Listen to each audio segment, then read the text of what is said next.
Assalamualaikum warahmatullahi wabarakatuh. Nama saya Yana Siti Nurhaliza dari kelas 9E.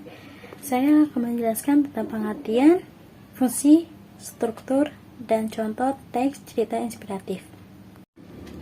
Pengertian teks cerita inspiratif yaitu teks yang berisi cerita fiksi maupun pengalaman yang benar-benar terjadi yang mampu menggugah inspirasi dan semangat seseorang yang membacanya.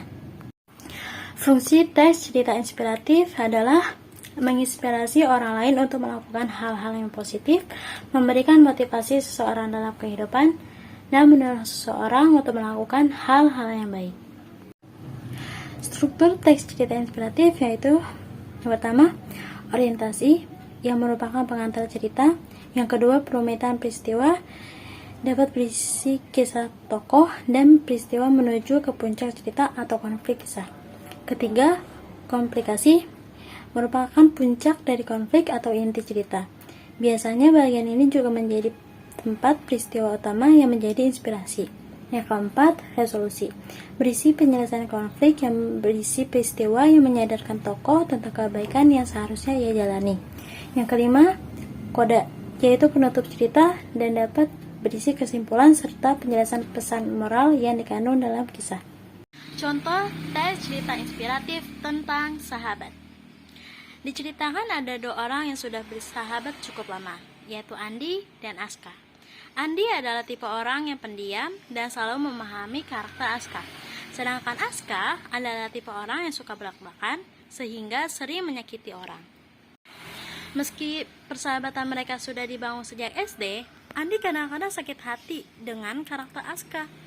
Andi sering bergumam, mengapa sifat sahabatnya itu tidak berubah dari dulu ya? Pernah di suatu hari, Andi menasihati Aska. Dia mengatakan, "Aska, sifat kamu ubah dong. Kalau kamu gitu terus, orang-orang yang berada di sekitarmu bisa menjauh, termasuk aku." Aska membalas, "Kamu kan sahabat saya, tahu saya dari dulu kayak gimana.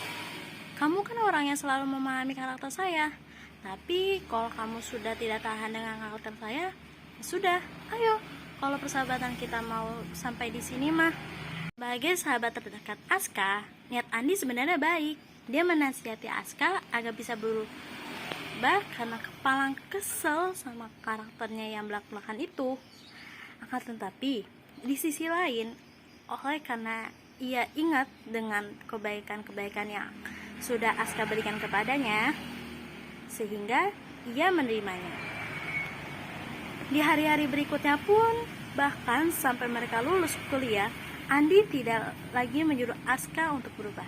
Andi yakin, tanpa disuruh pun, Aska pasti sadar kalau perilaku menyakiti orang lain itu tidak baik. Dalam persahabatan, sesekali kita perlu menyadarkan sahabat kita. Ini demi kebaikan sahabat kita sendiri. Tapi ketika dengan mudah ingin menjadi persahabatan dengan teman kita dari kecil, alangkah baiknya pikirkan kembali, sebab boleh jadi sahabat, kita sudah memberikan kebaikan-kebaikan yang tak terhitung. Dalam persahabatan, kalau sahabat kita sudah menolak untuk dinasihati, terutama soal perubahan sikap, maka yakin saja, kelak ia bisa berubah tanpa kita suruh.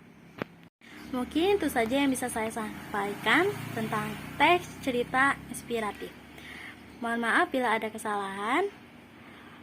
Assalamualaikum warahmatullahi wabarakatuh.